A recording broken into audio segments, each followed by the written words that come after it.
Hello everyone, कैसे हो आप सब। आई विश आप सब बहुत अच्छे हों, खुश हों, स्वस्थ हों, मस्त हों और अपनी स्टडी बहुत अच्छे से कर रहे हों।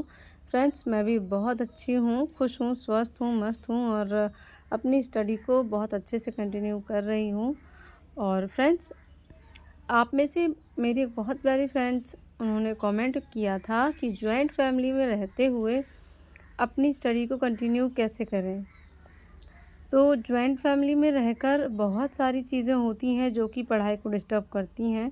जैसे कि हर किसी का अलग अलग टाइम पे खाना खाना, हर किसी की अलग अलग फरमाइश, सबकी कुछ ना कुछ छोटी मोटी ज़रूरतें, तो उनको पूरा करते करते कहीं ना कहीं चीज़ें बहुत ज़्यादा डिस्टर्ब हो जाती हैं।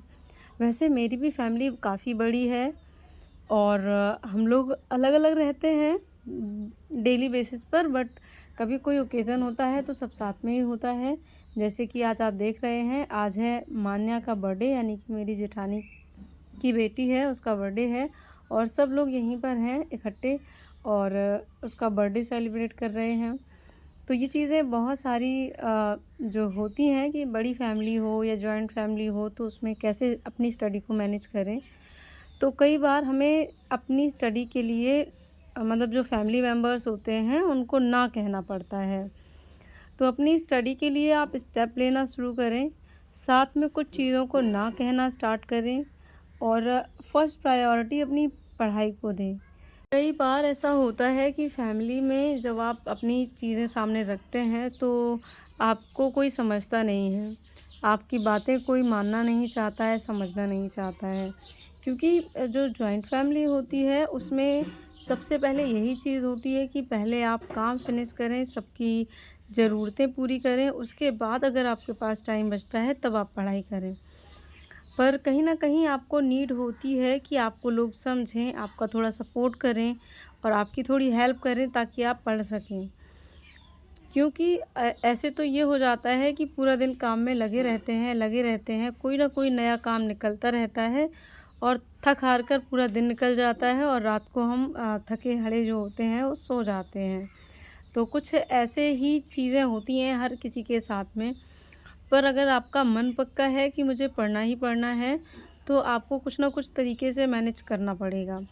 आप अपनी फैमिली में देखें कि किस तरह से लोग मेरी बात मान सकते हैं, किस तरह से आप टाइम निकाल सकते हैं, किस-किस काम के लिए आप अपने फैमिली मेंबर्स की हेल्प ले सकते हैं। तो वहाँ पोलाइटली बिना झगड़ा किए आप अपने फैमिली मेंबर्स को बताएँ कि अभी मैं थोड़ा पढ़ रही हूँ, कोई दूसरा काम मैं कर दूँगी, जब मैं फ्री हो जाऊँगी तब तक आप दूसरा काम कर लें। तो चीज़ों को इस तरह से किया जाता है क्योंकि ऐसा नहीं है कि बड़ी फैमिली है तो कोई हेल्प नहीं करेगा या कोई कुछ भी नहीं करेगा, सब कुछ आपको करना हो, ऐसा नहीं होता है। अगर लोग ज़्यादा हैं तो थोड़ी-थोड़ी हेल्प तो सभी लोग कर ही सकते हैं।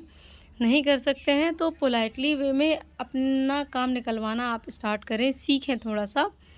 तो ये चीज़ें बहुत ज़रूरी होती हैं, तभी आप पढ़ाई कर पाएँगी।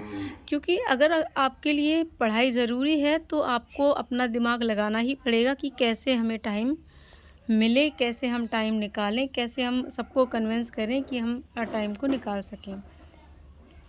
तो फ्रेंड्स, जो बर्थडे था वो मनाते-मनाते काफ़ी देर हो गई थी और फिर हम लोग खाना-पीना खाने अपने ही होटल में आए हैं। ये हमारे जो भाई साहब हैं जेठ जी, उनका होटल है। और पूरा नहीं घुमा सकती हूँ, हम लोग एक साइड में बैठे हैं, यहाँ पर लाइट भी नहीं है। रीज़न ये है क्योंकि भाई साहब को जो है ये है कि हाँ, घर की औरतें थोड़ा साइड से ही रहें, इस वजह से। तो अभी हम लोग खाना खा रहे हैं यहाँ पर और सभी फैमिली आए हुए हैं, सभी लोग। तो बड़ी फैमिली में कुछ-कुछ चीज़ें होती हैं जो सबके साथ करनी पड़ती हैं। तो मैं भी अभी फैमिली एन्जॉय करूँगी जब तक सब लोग साथ में रहेंगे और आज इसीलिए मेरी पढ़ाई बिल्कुल नहीं हो पाई। केवल मैंने सुबह पढ़ाई की थी, बस। तो ये चीज़ें होती हैं क्योंकि बड़ी फैमिली में लोग ज़्यादा होते हैं, तो थोड़ा-थोड़ा सा टाइम सबके लिए निकालना होता है और इस तरह से टाइम जो है निकल जाता है। पर कई बार ऐसा होता है कि अगर हम अपनी बात रखें तो सब मान जाते हैं और हर रोज़ ऐसा नहीं हो सकता है कि हर रोज़ आप इतने ही व्यस्त हों। और एटलीस्ट मेरी फैमिली में तो ऐसा बिल्कुल नहीं है कि मैं हमेशा व्यस्त रहती हूँ। अगर मैं पढ़ती हूँ तो मुझे कोई डिस्टर्ब भी नहीं करता है क्योंकि मैंने सबको बता रखा है भाई मेरी पढ़ाई चलती है और सबको ये चीज़ पता भी है कि हाँ, पढ़ने की इम्पोर्टेंस क्या है। तो इस तरह से मेरे यहाँ तो ऐसा ही है और बहुत सारी चीज़ें हो सकती हैं मैं आपकी नज़र से ना समझ पाऊँ, तो कुछ चीज़ों को आप भी अपने तरीके से हैंडल करें। आई होप आपको आपके क्वेश्चन का आंसर मिला हो। और अभी हम लोग फैमिली डिनर एंजॉय कर रहे हैं मान्या की बर्थडे पार्टी का। तो बस आज का व्लॉग यहीं तक, मिलती हूँ किसी और व्लॉग में। Till then take care and bye bye, meet you soon with a new next video.